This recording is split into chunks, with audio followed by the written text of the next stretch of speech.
Salut les effroyables, on se retrouve dans ce nouveau décor que je suis fière de vous présenter pour un avis lecture. Je vais commencer par les lectures que j'ai lues en papier et finir par les lectures numériques.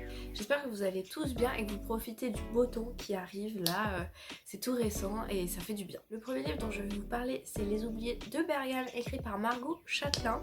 C'est un livre que je me suis procuré au salon du livre de Feuquières l'année dernière au mois d'octobre. Ici on est sur de l'auto-édition et le résumé derrière est très court. Si vous avez vu ma pile à lire récente, bah, vraiment il n'y a pas grand chose qui est expliqué dessus. Alors si je dois résumer l'histoire de ce livre, ce serait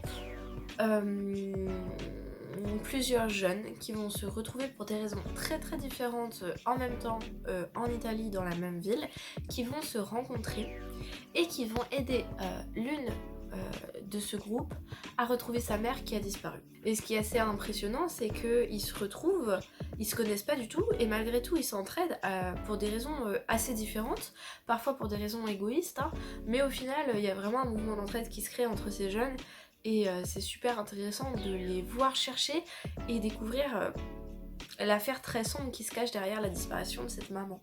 Malheureusement pour moi ça n'a pas été une réussite, on me l'a pourtant fortement conseillé et je m'attendais à apprécier mais non, pas tellement en fait. Déjà la raison c'est la plume à laquelle je n'ai pas adhéré. Alors elle n'est pas mauvaise, hein. Vraiment l'écriture n'est pas mauvaise, c'est pas du tout ce que je dis. Je serais honnête avec vous, si je la trouvais mauvaise c'est pas le cas. En revanche je trouve que les phrases sont trop longues, que parfois j'étais perdue. C'est pas du tout mon style à moi. Je préfère les choses qui vont plus à l'essentiel, les plus simples. Alors vraiment c'est ce qui me convient le mieux. Et la deuxième chose qui m'a perturbée dans le format du livre, c'est le fait que c'est un livre qui est par point de vue. C'est-à-dire que là on va avoir le point de vue du personnage d'Alex et en fait juste après on va vraiment avoir le point de vue de Edna et juste après on va avoir le point de vue de Elsa, après encore un autre, enfin voilà. Donc on enchaîne les points de vue, ils sont pas forcément tous au même endroit et c'est quelque chose qui fonctionne très bien, mais moi c'est pas un format que j'apprécie, j'accroche pas tellement à cette fracture là de l'histoire par point de vue. C'est pas ce que j'aime le plus, donc effectivement ça n'a pas contribué à faire de ce roman un coup de cœur, effectivement. Maintenant passons plutôt à l'histoire. L'histoire était super intéressante, si je regarde globalement j'ai apprécié l'histoire parce que on est sur quelque chose qui commence en fait tout doucement et au début on est sur quelque chose d'assez léger puisque les jeunes qui vont venir en aide pour l'enquête se rendent pas compte de l'affaire dans laquelle ils mettent les pieds. Et c'est assez léger, ils rigolent, etc. Ils se disent que c'est pas très grave et que ça va passer, qu'ils vont enquêter un temps et que ce sera fini.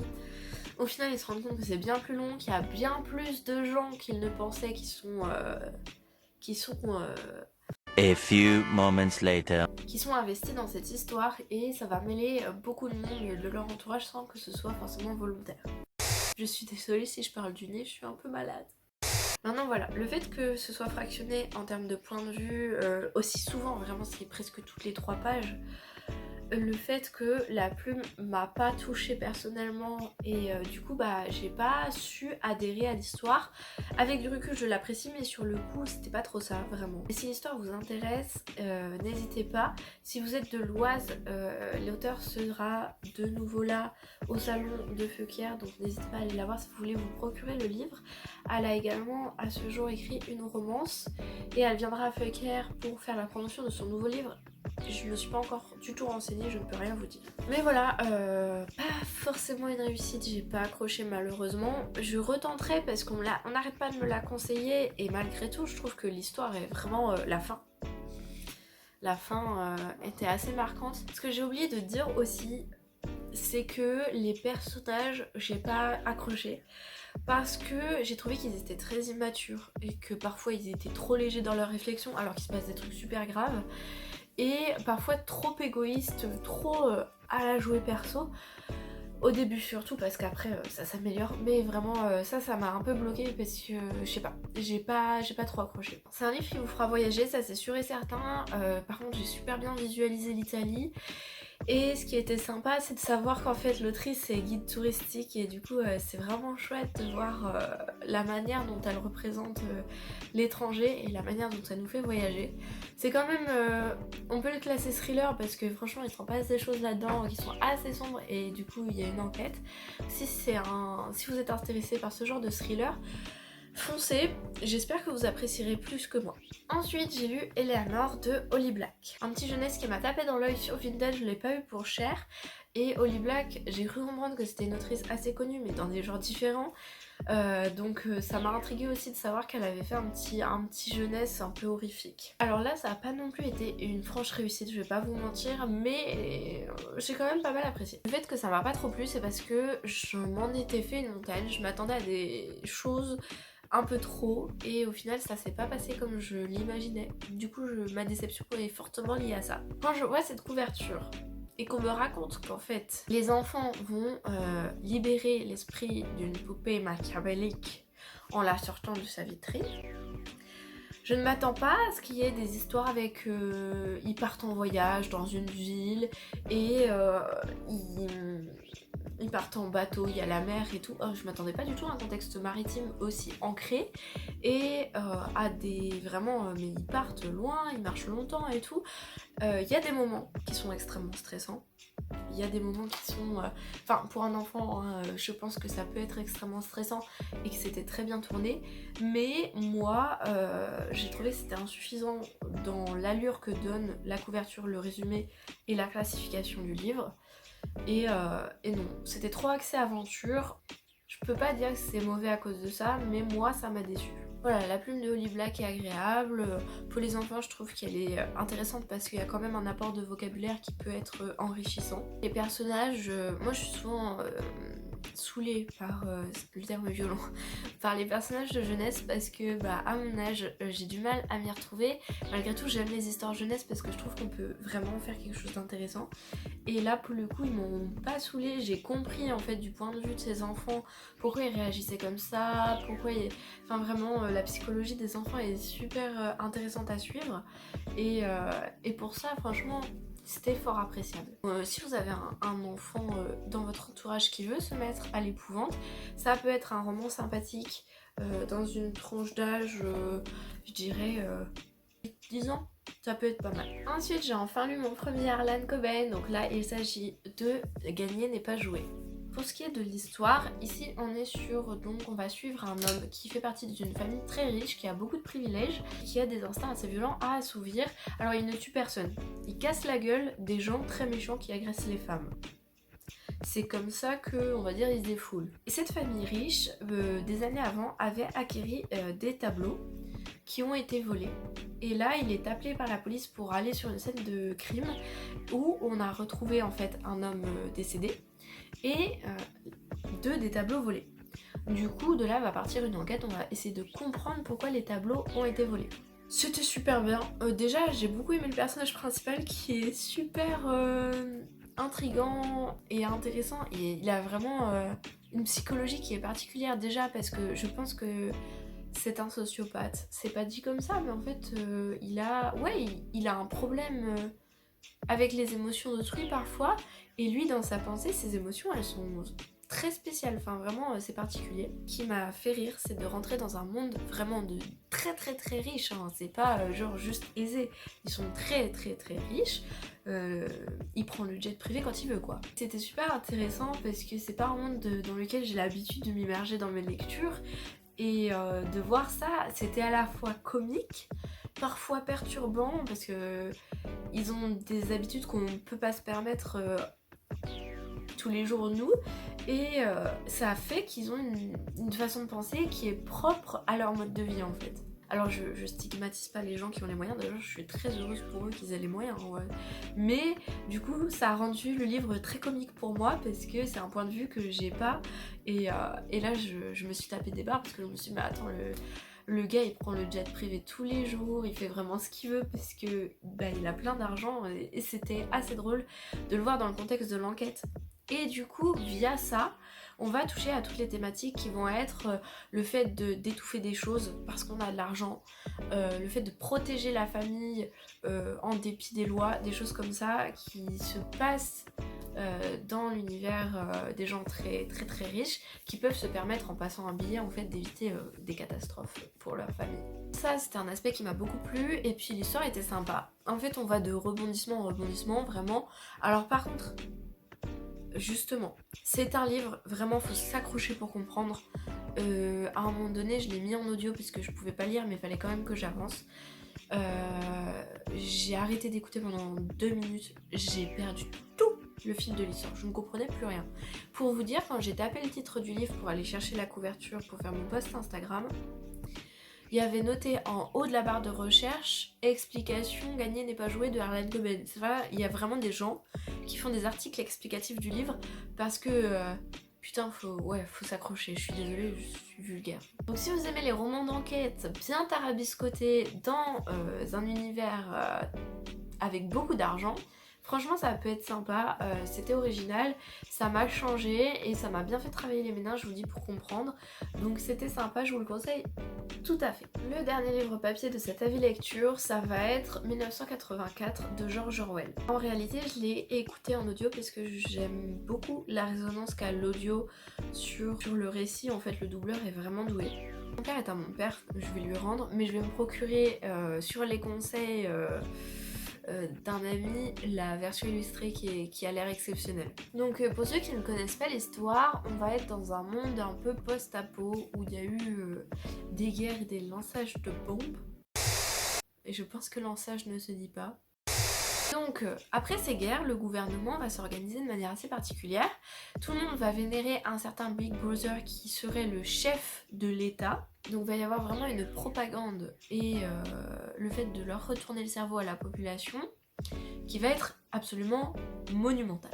Winston, lui, comme il s'occupe de traduire des livres de la langue normale à ce qu'on appelle la novlangue, où il y a des mots qui sont supprimés, des mots qui sont changés, par exemple des mots qui pourraient poser problème aux partis de l'État sont supprimés. Par exemple rébellion, ça va être un mot qu'on n'entendra pas, pour que à force les gens oublient ce genre de choses et soient complètement esclaves du parti. Winston donc qui traduit ses livres en novlangue, du coup il a conscience de certaines choses, sauf que il y a une police de la pensée, il ne faut pas qu'il se fasse attraper par la police de la pensée.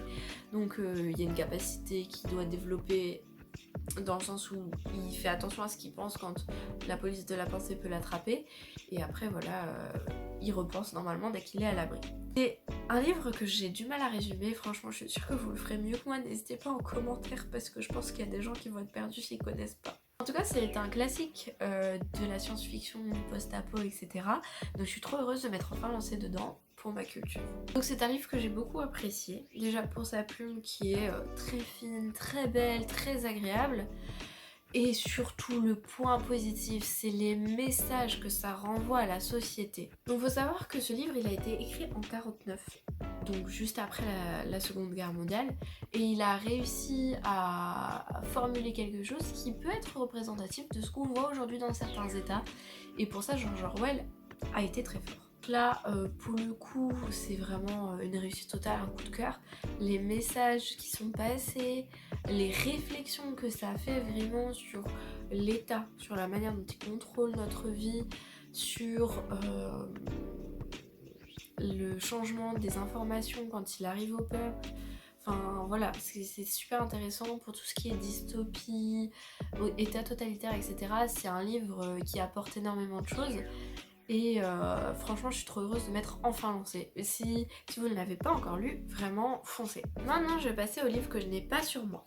Alors déjà j'ai lu Paroles de poilu, qui est un recueil de lettres et qu'ont envoyé des soldats à la Première Guerre mondiale. Un livre que j'ai décidé de lire parce que, au cas où vous ne l'auriez pas compris, le sujet des guerres dans la littérature me passionne. Si un jour je suis prof de fac, les élèves vont en prendre de la guerre dans la littérature. C'est super intéressant parce que c'est réel, dans le sens où ça a été écrit par des gens qui ont vécu la guerre pendant la guerre. C'est juste un recueil de lettres qui ont été retrouvées et compilées. Donc c'est compilé par saison. Choix que j'apprécie pas forcément mais que je comprends. Moi j'essaierai parce qu'il y a plusieurs fois les mêmes soldats qui écrivent, mais du coup il a écrit en été et qu'après il a écrit en hiver, bah ça va être à ça du livre quoi.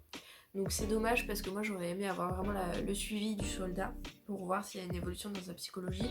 Donc des fois je retournais à la lettre d'avant pour voir si ça avait changé ou pas. En tout cas, c'était intéressant parce que la multitude des lettres est plutôt grande et la diversité des pensées aussi.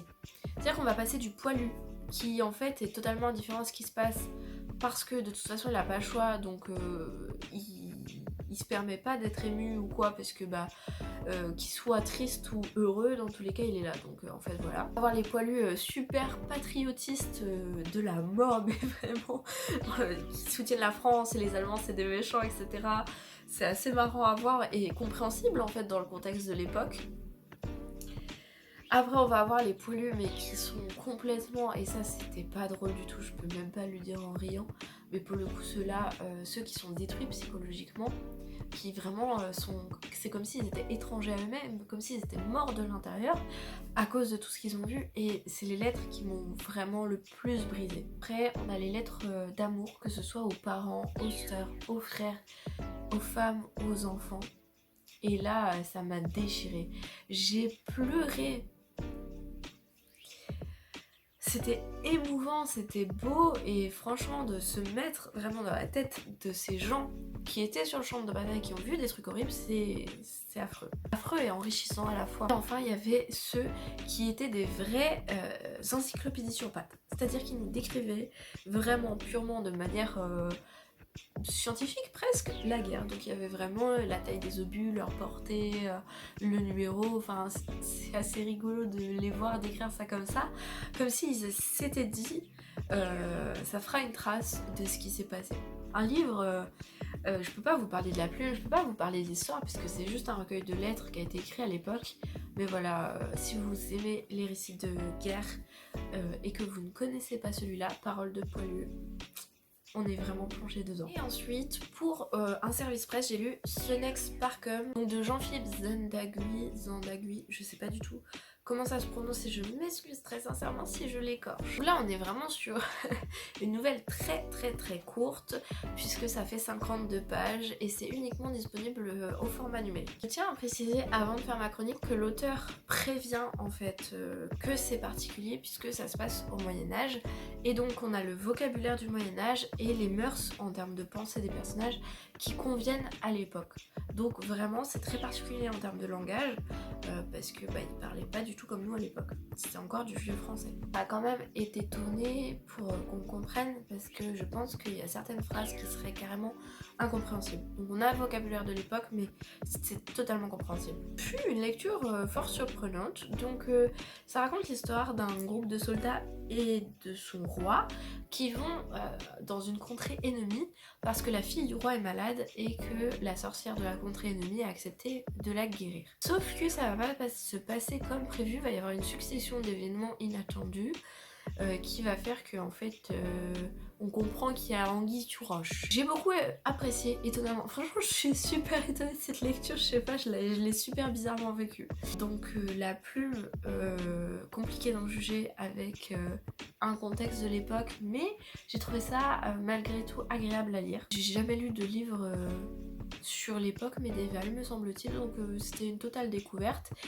Et c'était plutôt sympa à suivre, déjà parce que avoir lu les livres de la légende arthurienne, j'ai apprécié suivre parce que ça a encore enrichi mes connaissances dessus. L'histoire est surprenante, je me suis vite laissée emballer dedans parce que il y a une succession d'événements et parce que il y a des personnages, on sent qu'ils vont mettre le bazar dans l'histoire et du coup on les surveille pour se dire mais quand est-ce qu'ils vont déclencher les problèmes quoi. Ce qui est assez fort, c'est qu'il arrive à nous surprendre alors qu'on comprend petit à petit que ce qui nous attend en fait à la fin, même si j'ai pas tout deviné, je pense que c'est compliqué de tout deviner et on voit un petit peu où on va. Malgré tout il arrive à nous surprendre. Il y a des moments très comiques d'un point de vue d'une personne d'aujourd'hui sur les mœurs du Moyen-Âge, vraiment il y a des fois je me fendais la poire. alors que l'histoire est très sombre. Et il y a des moments, par contre il y a des moments très durs, trigger warning sur le viol et les scènes du coup de combat. On est au Moyen-Âge, scènes de combat elles sont violentes et elles sont très gore. Là-dessus voilà, soyez prévenus. Mais néanmoins je vous encourage vivement à aller voir, c'est au format numérique, c'est pas très cher et ça vaut le coup d'œil franchement. Et j'ai trouvé ça super rigolo, super divertissant. Et pour la surprise de la fin, un bravo à l'auteur. Ce que j'ai trouvé appréciable aussi, c'est vraiment la notion de destin, de punition et de choix en fait qui est importante.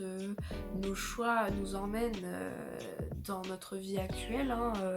Alors oui, il y a parfois du hasard qui nous mène sur certains chemins, mais ça reste quand même une grande partie de choix et c'est ce qui illustre bien cette nouvelle et ça c'était sympa à voir. Et enfin pour finir, encore une fois en service presse, j'ai lu Eden de Dominique Convard de Preuil. Alors, je m'excuse encore une fois à l'auteur parce que j'ai mis un temps fou à lire ce service presse. Il ne m'a pas imposé de délai, mais j'ai quand même mis un temps fou. Alors, c'est pas du tout parce que le livre ne m'a pas plu, parce que j'ai globalement apprécié. Il faut savoir que j'avais déjà lu sa duologie Rebelle, que j'avais pas mal apprécié dans de la science-fiction. Et là, donc, il s'agit plutôt dystopie-utopie. Il y a des deux. Ça commence par une utopie, ça finit par une dystopie on va dire. C'était pas mal. Déjà le titre du roman c'est Eden et le personnage s'appelle Adam. J'ai bien aimé le jeu, Eden, Adam. Ça joue beaucoup du coup sur tout ce qui tourne autour de l'histoire du jardin d'Eden. Donc si vous ne connaissez pas cette histoire, je vous conseille de vous renseigner sur l'Ancien Testament avant, puisque ça aide à avoir des clés. Ça n'empêche pas du tout de comprendre le livre, de pas être au point, mais ça aide quand même. C'était plutôt sympa, les personnages sont super agréables à suivre, super intéressants à suivre. Le personnage principal est un papa qui tient beaucoup à sa fille et le thème de la paternité est très bien tourné. La petite fille est adorable et c'est super agréable de la suivre. Forcément du coup ça renforce l'inquiétude qu'on peut avoir quand il se passe des choses dangereuses dans le livre. Et encore une fois, cet auteur est très doué pour ça et je l'avais déjà dit sur Rebelle, des questions sociétales qui nous viennent et qui sont super fortes, super intéressantes et qui permettent en fait un questionnement personnel que j'apprécie vraiment, j'aime beaucoup comment il tourne ça. Une plume très agréable qui est très élégante et vraiment on sent qu'il travaille bien, qu'il a un beau vocabulaire, qu'il a une belle façon de parler parce que ça se voit dans ses livres. Donc voilà, dans une vibe de 1984, là on y est un petit peu, quelque chose qui paraît parfait parce que on le lisse mais qui n'est pas tant que ça, et ça c'est le genre de récit que j'apprécie. Voilà pour cet avis lecture, j'espère que ça vous aura plu, que vous aurez trouvé des lectures qui vous intéressent, même si j'avoue que là c'est pas non plus un bilan lecture incroyablement positif, il n'y a pas de coup de cœur, mais bon on peut pas en avoir tous les mois. Et si vous les avez lus, n'hésitez pas à me dire ce que vous en pensez dans les commentaires et qu'est-ce que vous avez lu ce mois-ci, ça m'intéresse. Sur ce, je vous remercie d'avoir passé ce temps avec moi et je vous dis à la prochaine les effroyables. J'arrive pas à tenir. Limite, faudrait un oreiller. Aïe. A few moments later. Putain, c'est un truc de fou d'être petite comme ça.